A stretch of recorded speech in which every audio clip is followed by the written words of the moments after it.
Hello friends, this is फंज education. मैं आपका दोस्त आपका स्वागत करता हूं अपने इस यूट्यूब चैनल पर।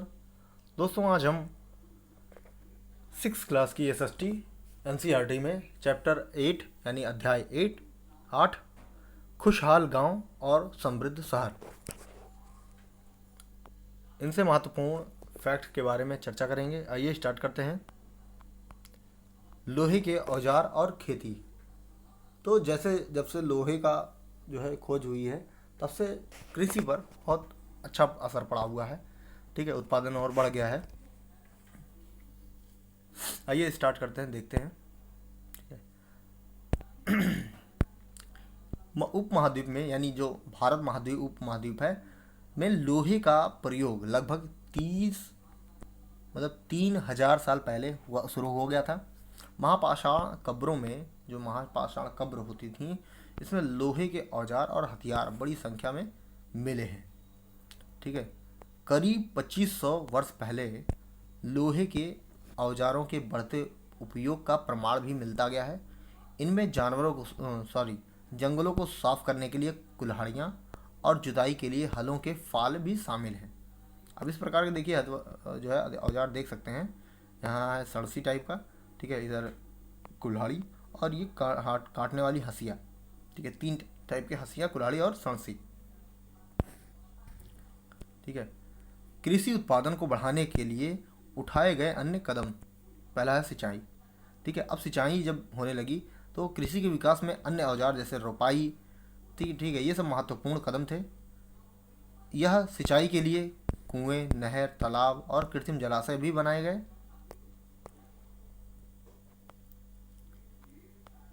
फिर आगे चलते हैं। गांव में कौन रहते थे? तो गांव में, ठीक है, दक्षिणी और उत्तरी हिस्सों के अधिकांश गांवों में कम से कम 3 तरह के लोग रहते थे। तमिल क्षेत्र में बड़े भूस्वामियों को वेल्लला कहते थे। ठीक है, और साधारण हलवाहों को उणवार। तमिल क्षेत्र में बड़े स्वामियों को वेल्लला कहते थे, साधारण हलवाहों को उड़वार, और भूमिहीन मजदूर दास, ये कडेसियार कहते थे और अधिमई कहलाते थे। यानी इतने इतने इनका अलग अलग वर्णीकृत है। ठीक है, भूस्वामियों को वेल्ला, हलवाहों को उनवार, भूमिहीन मजदूर दास, कैडेसियार और अधिमई। और देश के उत्तरी हिस्से में गांव का जो प्रधान व्यक्ति होता था उसको ग्राम भोजक कहलाता था। ठीक है, आगे चलते हैं। जो ग्राम भोजक का पद था, ठीक है, ये होता था अनुवांशिक, क्योंकि उसी के परिवार का होता था। ग्राम भोजक के पद पर आमतौर पर गांव का जो सबसे बड़ा भूस्वामी होता है वही होता था। ठीक है, और इनकी ज़मीन पर इनके दास और मजदूर काम करते थे। ठीक है, साथ में राजा भी कर वसूलने का काम इन्हीं से करवाता था। ये न्यायाधीश का और कभी कभी पुलिस का भी काम करते थे। ठीक है, ग्राम भोजकों के अलावा अन्य स्वतंत्र कृषक भी होते थे जिन्हें गृहपति कहते थे। ठीक है, ये ज़्यादातर छोटे किसान ही होते थे। ठीक है, लेकिन इसके अतिरिक्त कुछ ऐसे स्त्री पुरुष थे जिनके पास ज़मीन नहीं होती थी। ठीक है, इनमें क्या थे? दास कर्मकार आते थे जिन्हें दूसरों की ज़मीन पर काम करके अपनी जीविका चलानी पड़ती थी। ठीक है, अधिकांश गांवों में लोहार, कुम्हार, बढ़ई और बुनकर जैसे शिल्पकार भी होते थे। ठीक है, आगे चलते हैं। प्राचीनतम तमिल रचनाएं। प्राचीन की जो तमिल रचनाओं में से संगम साहित्य इनको कहते हैं। ठीक है, जो तमिल की प्राचीनतम रचनाएं हैं उनको संगम साहित्य कहते हैं। इनकी जो रचना है हुई है 2300 साल पहले। ठीक है, इसे ही संगम इसलिए कहा जाता है क्योंकि मदुरई के कवियों के सम्मेलनों में इनका संकलन किया गया था। क्योंकि मदुरई के कवियों के सम्मेलन में इनका संकलन किया गया था, इसी वजह से इसका संगम नाम पड़ा है। ठीक है, गांव में रहने वाले को जिन तमिल नामों का उल्लेख किया गया है वे संगम साहित्य में पाए जाते हैं। ठीक है, आगे चलते हैं। नगर क्या कहती है? कहानियाँ, यात्रा विवरण, मूर्तिकलाएँ और पुरातत्व। अब जो जातक कहानियाँ हैं वो ठीक है, आमतौर पर लोगों से प्रचलित थी, सॉरी। ठीक है, वो बौद्ध भिक्षुओं ने इनका संकलन किया था। ठीक है, और इसमें बुद्ध जी का और भी नियम कानून जो है उनका लिखा गया है। आगे चलते हैं। ये है सांची की मूर्तिकला। ठीक है, नीचे है यहाँ दी गई है सांची की मूर्तिकला। यह मध्य प्रदेश स्थित सांची के मूर्ति स्तूप की मूर्तिकला का नमूना है। ठीक है, इसमें शहर के जीवन का एक दृश्य है। ठीक है, इसमें ये क्या है, आइए देखते हैं नीचे। ठीक है, ये है दिल्ली में मिला वलय कुआं, ये वलय कुआं है और ये मूर्तियां हैं। ठीक है, ये दीवार के चित्र हैं। ठीक है, ईंट या लकड़ी से या पत्थर से बनी हुई है। आगे चलते हैं। ऊपर आपने देखा कि एक वलय कूप है। ये वलय कूप गुसल खाने, नाली या कूड़ेदान के लिए प्रयुक्त होते थे। प्रायः ये वलय कूप लोगों के घरों में होते थे। ये ऊपर वाला जो वलय कूप है ये घरों में होते थे। ठीक है, आगे चलते हैं। महलों, बाजारों या आम घरों के अवशेष बहुत कम मिले हैं। संभवतः लकड़ी, मिट्टी, कच्ची ईंटों या छप्पर से बने होने के कारण ये ज़्यादा समय तक टिक ना पाए हों। इसीलिए हो सकता है भविष्य में पुरातत्वविद इनकी खोज कर सकें। फिलहाल लेकिन अभी ऐसा नहीं मिला है। ठीक है, फिर आगे चलते हैं।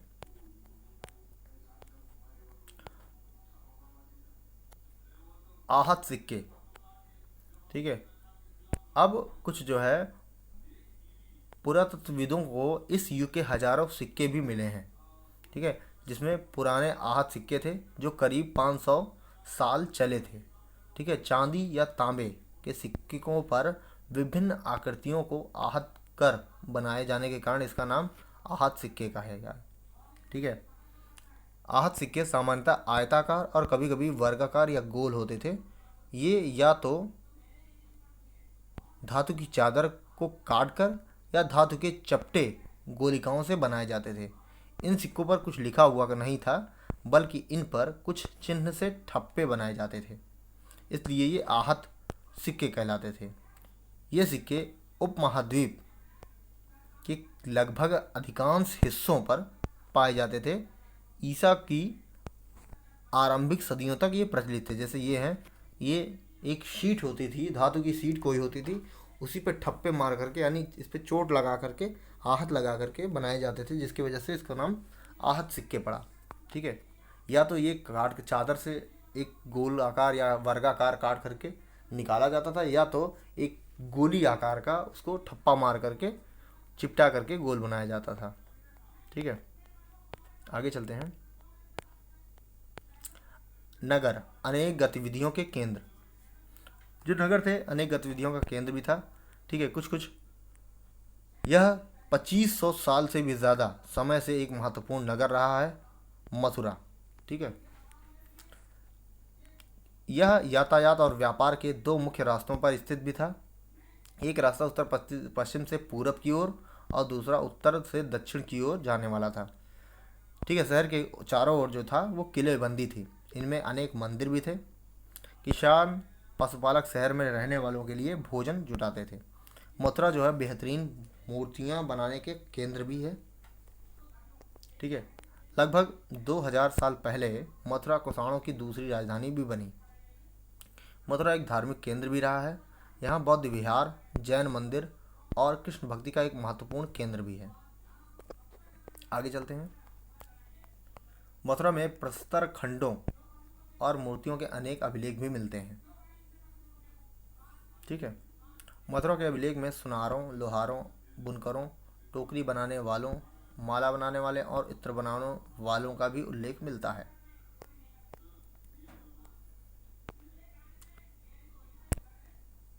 पुरास्थलों से शिल्पों के भी नमूने मिले हैं। इनमें मिट्टी के बहुत से पतले और सुंदर बर्तन भी मिले हैं, जिन्हें उत्तरी काले चमकीले पात्र भी कहा जाता था। तो उत्तरी काले चमकीले पात्र के बारे में देख लेते हैं।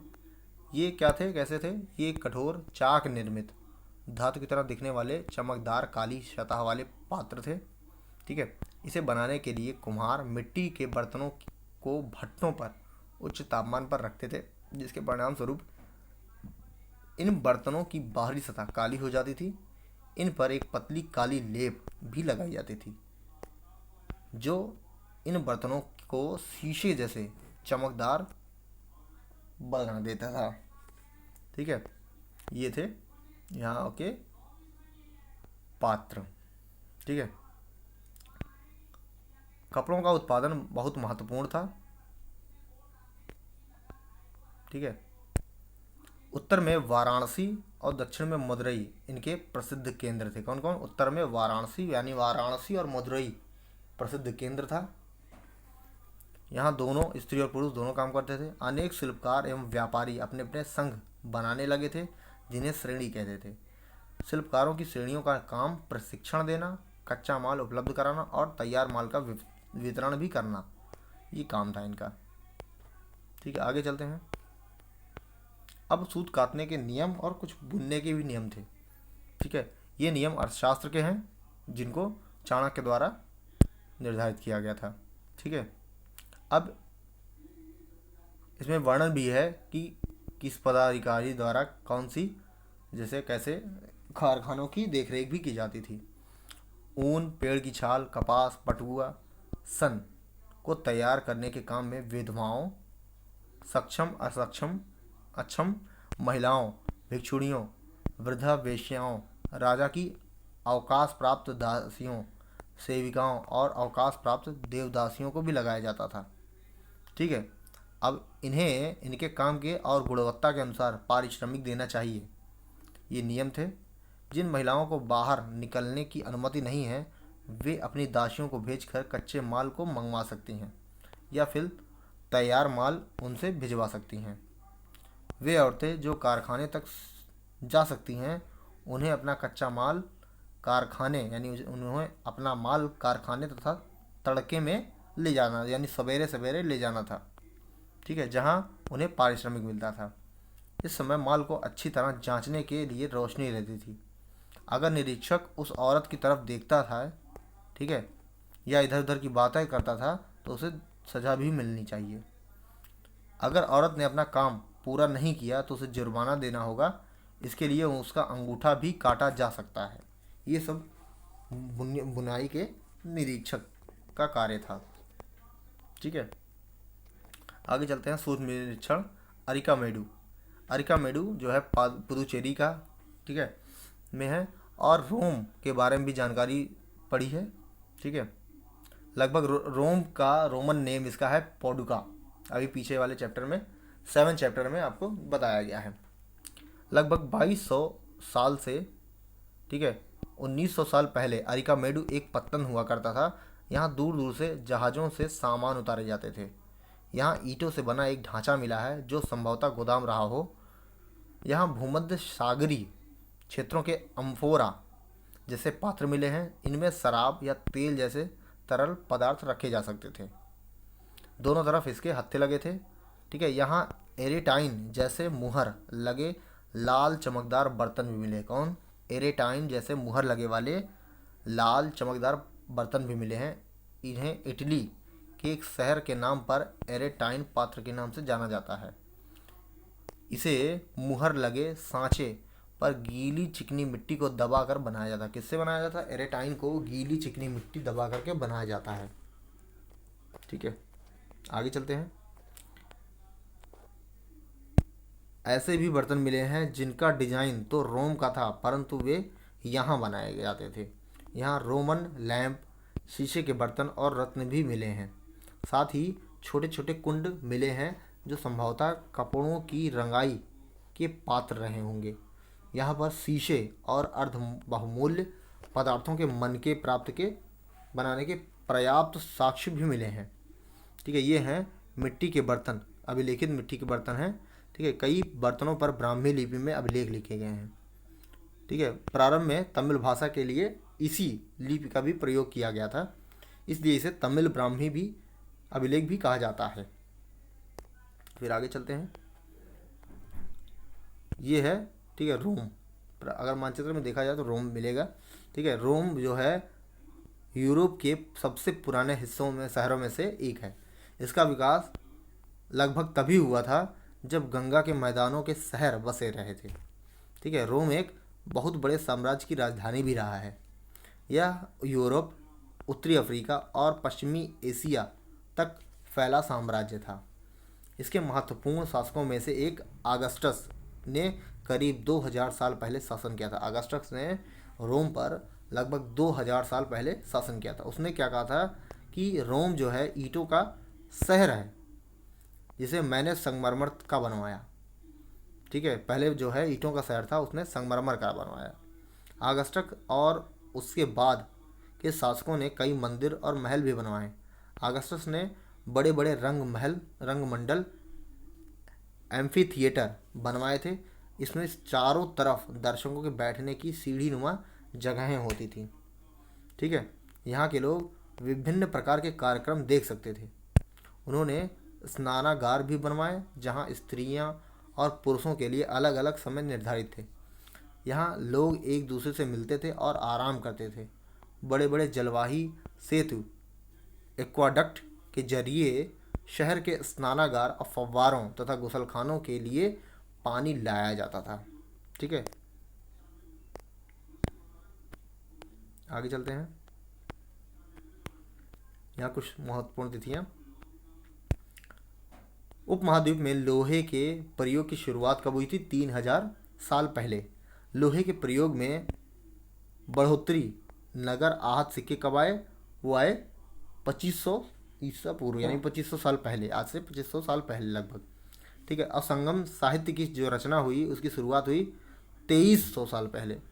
ठीक है, 2300 साल पहले जो है संगम साहित्य, तमिल साहित्य, संगम साहित्य की शुरुआत हुई। अरिकामेडु का पत्तन जो है वो करीब 2200 से 1900 साल पहले था। ठीक है, ओके फ्रेंड्स, वीडियो कैसा लगा कमेंट सेक्शन में ज़रूर बताएं। फिर मिलेंगे न्यू टॉपिक के साथ, तब तक के लिए मुझे आज्ञा दीजिए। नमस्कार, जय हिंद, जय भारत, और आपका दिन शुभ हो। धन्यवाद।